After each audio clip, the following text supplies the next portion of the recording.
Hi guys, welcome to Swimming Sky, the designer's destination.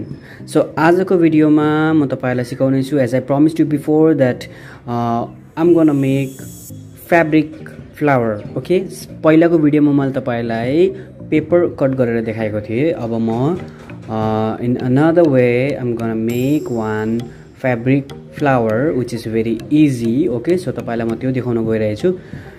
So यो भिडियोलाई सुरुदेखि अन्तिमसम्म हेर्नु होला गाइज. बुझ्नु भएन भने कमेन्ट गर्नुहोस्. ओके, अनि तपाईले मेरो च्यानललाई सब्स्क्राइब गर्नुभएको छैन भने तपाईले सब्स्क्राइब गर्नुहोस्. Okay guys, so like share अनि कमेन्ट पनि गरिदिनु होला. तपाईले मेरो पहिलाको भिडियोहरुलाई पुरा माया दिनु भएको छ, त्यसको निम्ति तपाईलाई धेरै धेरै धन्यवाद छ.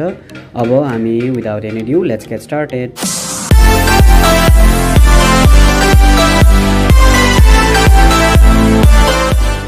Okay guys, so fabric flower बनाउन तपाईलाई चाहिने चीजहरु एउटा कुनै पनि डब्बाको ढक्कन, ओके, एउटा बिर्को, एउटा चक, सियो अनि धागो, निडल एन्ड थ्रेड, एउटा सिजर र एउटा युजलेस फ्याब्रिक अनि एउटा बटन भए पनि हुन्छ तपाईकोमा. यदि पर्ल छ भने त्यो पनि राम्रै हो हैन, मोतीहरु केही पनि कुरा छ भने लाइक यस्तो टाइपको that will be a fine. Okay, so अब म तपाईलाई के गर्नुपर्छ फर्स्ट अफ अल म तपाईलाई देखाउँछु.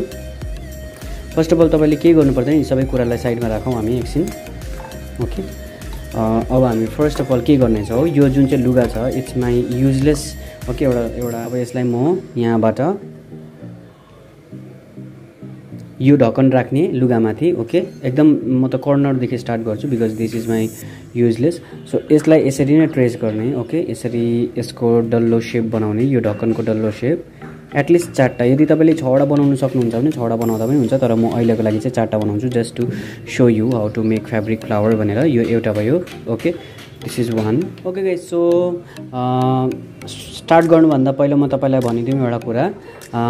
यो भिडियोको दुईटा पार्ट हुनेछ. ओके, दिस इज पार्ट 1 अनि पार्ट 2 मा चाहिँ म तपाईलाई यसको स्टिचिङ गरेर देखाउँछु. अब पार्ट 1 मा चाहिँ म तपाईलाई जस्ट टु म यसलाई काट्छु अनि देखाउँछु अनि नेक्स्ट के गर्नुपर्ने छ म तपाईलाई भन्छु. सो भिडियोलाई सुरुदेखि अन्तिमसम्म हेर्नु होला. अब हेर्नुस् के गर्नुपर्ने छ. अब यसलाई म काट्छु as it is. Okay, so म तपाईलाई काटेर देखाउँछु गाइज. ओके गाइज, हेर्नुस् मैले यसको कट गरिसकेको छु यसको लुगाहरू. ओके, यसरी 4 पिस मैले पाएको छु किनभने मैले 4टा नै सर्कल बनाएको थिएँ.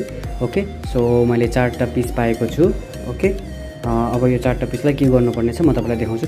And guys, one more thing, यदि तपाईलाई यसरी काट्नु मन छैन भने, यसरी बट्टाको ढक्कन राखेर यदि काट्नु मन छैन भने तपाईले अर्को के गर्न सक्नुहुन्छ. तपाईले 5 इन्चको लुगा काट्ने. ओके, लेन्थ अनि विड्थ दुईटै 5 इन्चको काट्ने अनि त्यसलाई लेहेंगा कटिङ गरेको जस्तो गरेर अम्ब्रेला कट जुन चाहिँ हुन्छ सर्कुलर लेहेंगा त्यसरी काटेको जस्तो गरेर तपाईले त्यसरी पनि काट्न सक्नुहुन्छ.